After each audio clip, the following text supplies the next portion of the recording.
Una sa lahat, bago ko po sabihin yung sa tingin ko may mali, ay mali po muna yung pangalan ko, hindi po Brian, Byron po.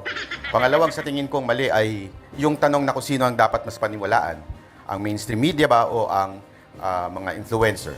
Siguro mas magandang sabihin natin o itanong natin kung ano yung sinasabi, hindi kung sino yung nagsabi. Dapat sa issue, hindi dun sa tao. Kung meron mang magpapakalat ng fake news sa Pilipinas, walang iba yan kung hindi ang mga politiko sa Pilipinas. Unahin na natin ang ating Pangulong si Marcos, na kung saan sinabi niya na walang baril na pumasok sa KOJC Siege. Kitang-kita po sa social media, naka-live ang mga vloggers doon, may ang mga pulis na pumasok doon.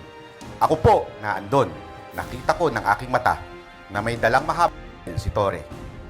Ang tanong ay ito, bakit ni isang mainstream media walang pumuna sa maling ito? Alam niyo ang sagot? Simple lang. Sabi nga ni Sir Verhel, organisado ang mainstream media. Organisadong hindi sila pwedeng magsalita kung walang utos galing sa taas. Salamat po.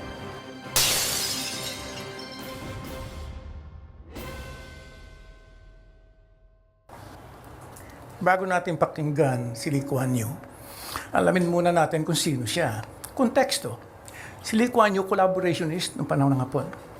Pagkatapos noon, nag-install ng personal dictatorship sa Singapore. Pagkatapos noon, nag-install ng party autocracy, dictatorship din sa Singapore. Ang unang ginawa niya nung maging diktador, ay pakulong ang lahat ng kalaban. So, yun lang. Yun namang nagpupunta sa mainstream media na galing sa social media, dadaan lahat yan sa proseso, sa sistema, sa pag-uusig. Marami pong salamat. Sunod naman ay si Ginoong Orayon Perez Dumdum. Okay, fake news po yung sinasabi na na diktador daw si Lee Kuan Yew dahil ang meron po sa Singapore ay hindi dictatorship kundi parliamentary form of government. Ang PAP po ay pwedeng matalo kung hindi sila magaling. Pwede silang matalo. Dati nga hindi naman sila yung yung nasa poder, dati Labor Front yun eh. So, essentially, mali po yung pagka-characterize na masama kay Lee Kuan Yew. Let's look at the results. Maganda po ang nagawa niya. Kaya bakit ba natin hindi pakikinggan ang mga sinasabi niya? Totoo naman eh. Back then, masyado nating hindi, kumbaga yung mainstream media, kumukontra sa ilang mga reforma, katulad ng charter change, constitutional reform. For the longest time, laging pinapamukhang masama ang mga reformang kinakailangan ng Pilipinas. Bakit ba ganun? Ayusin sana natin to, pero hindi mangyayari to kung masyadong biased ang mainstream media. Diba? Kaya ako, bilang isang reform advocate, I needed to use social media kasi hindi ako nabibigyan ng panahon na makapagsalita sa mainstream media. Ganun lang po. Thank you. Kay Pangulong Duterte, alam natin na napaka-polarizing na figure niya. At gusto kong itanong lang sa kanilang dalawa, sa pag-cover kaya ng pag-aresto kay Duterte, may pagkukulang kaya yung mainstream media o yung naging source kaya ng pekeng balita hinggil sa PRO, for example, na na-issue, saan kaya nanggaling ito? So, magandang malaman ang inyong opinion. Salamat po. At ito naman po, sagot ni Banat Bay. Pagdating po dun sa pag-kidnap sa ating dating Pangulong Duterte, sa tingin ko po ay talaga namang may mga mali doon dahil kahit po ibang mga abogado na hindi po kapanig ng Duterte ay sinasabing hindi dumaan sa due process. Alam naman po natin sa bayan natin, kahit anong pa man ang ihusga sa iyo, kailangan kang dumaan sa due process. Simple lang, saan po ba na-commit yung sinatawag nilang crime? Sa Pilipinas. So bakit hindi sa Pilipinas nilitis? Ang simple yung tanong nun na hindi kayang sagutin ng mainstream media kasi nga po natatakot sa hagupit ni Torre. Alam mo, yung Singapore, hindi mo mabubura yung istorya ni Lee Kuan Yew at ng Singapore. At kung ang Singapore man ay maayos ngayon, maayos ngayon, hindi dahilan yan para burahin mo yung nakaraan ng Singapore at ni Lee Kuan Yew. Istorya yan, tumatakbo yan. Kung meron mang dapat sabihin si Lee Kuan Yew at ang kanyang mga lipores ngayon tungkol sa Singapore, huwag dito. Well, ito po yung mga sinasabi nating fake news, yung junk na ginagamit ng mga ibang tao sa loob ng mainstream media sa Pilipinas na sinasabing to confuse and befuddle the people so that they do not know what their vital interests were in the developing country. Ang mga kinakailangan po natin sa Pilipinas ay maraming bagay na ayaw naman ng mga ibang katulad ni Sir Vergel, na ang gusto kasi talaga niya ay yung so-called rambunctious democracy yata. Pero ang kailangan, for example, in Singapore, disiplina, maayos na ekonomiya, yun yung mga mas importante, di ba? Vital interests in a developing nation. Tama ka, mainam na ibalik natin yung diskusyon sa Pilipinas sapagkat ayaw natin ng diskusyong Marcos, yung galawan. Lalo na kung napag-uusapan natin kung papipiliin tayo kung authoritarianism ba yan o demokrasya. There is no middle ground and there is no compromise as far as democracy is concerned, as far as our basic freedoms would be necessary.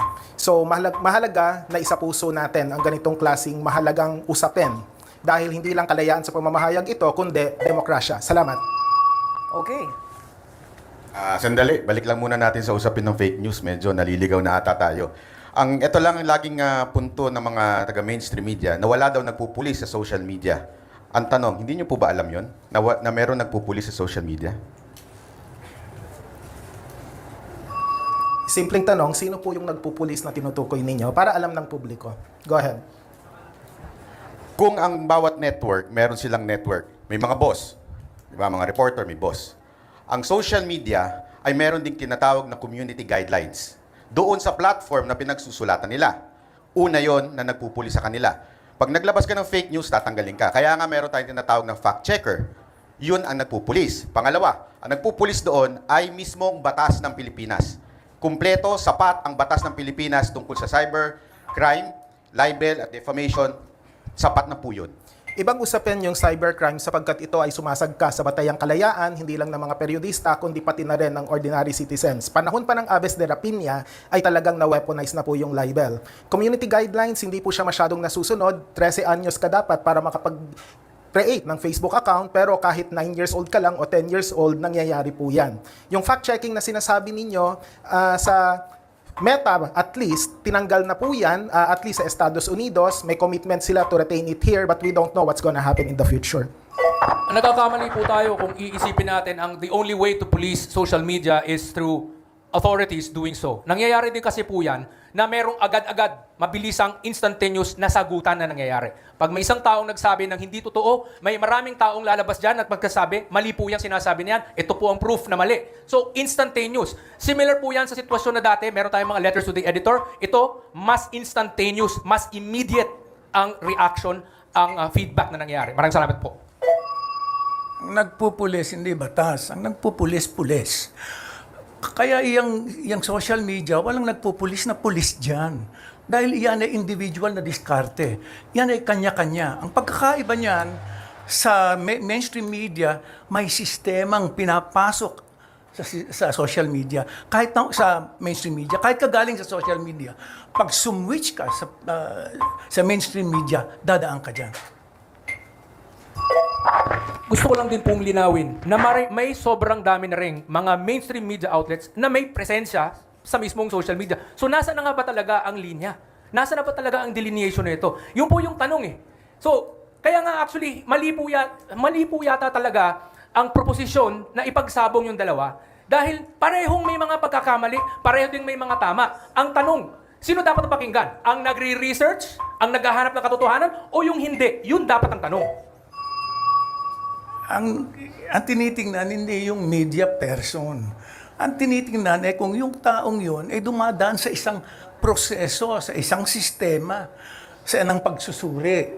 Pag hindi ka dumaan dyan, kahit na nanggaling ka pa sa social media, basta pumasok ka dyan, dadaan ka dyan. Iyon ang pinag-uusapan.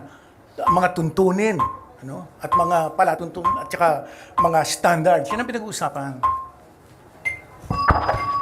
Paano po ba nila nasasabi na kapag nasa social media ay hindi dumadaan sa proseso? May sobrang daming tao mismo na nasa loob ng social media ay mga doktorado, mga eksperto, mga bihasang-bihasa sa kanilang mga larangan na pinanggagalingan na hindi nga lang masyadong nabibigyan ng pagkakataon na makapagsalita sa loob ng mainstream media. Kaya sila nag-social media at nagkaroon sila ng following. Nangyayari po yan na may maraming talagang tunay na eksperto, tunay na sobrang galing na nandun mismo sa social media na dumadaan sa matinding proseso.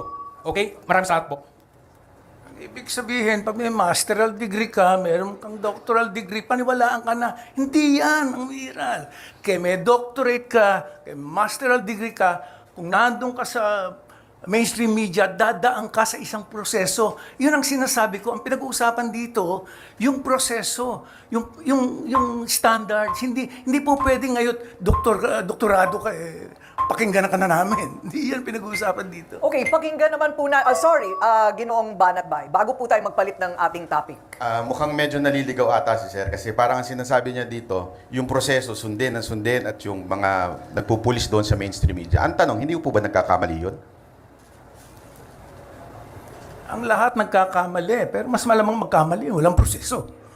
Ang lahat nagkakamali, pero wala kang standards, wala kang proseso, wala kang sistema, mas malamang kang magkamali dahil nag-iisa ka eh. Okay, sige po, huling hirit. Maganda yung sinabi ni Sir, nagkakamali ang lahat daw, ang mainstream media. Ang pinagkaiba, sa social media, kaya mong i-correct within minutes yung pagkakamali. Sa mainstream media, kinabukasan mo pa i-correct dahil ipapaalam mo pa bago ka pa maglabas ng erratum. Kaya sa tingin ko, mas maganda kung pakikinggan natin lang lahat ng side. Mabilis naman maibago kung sakaling nagkamali ang social media. May mga pagkakataon na ang mga social media influencer ay pinagpipilitang mali ang isang mali, hindi binubura at pinagpipilitang tama sila.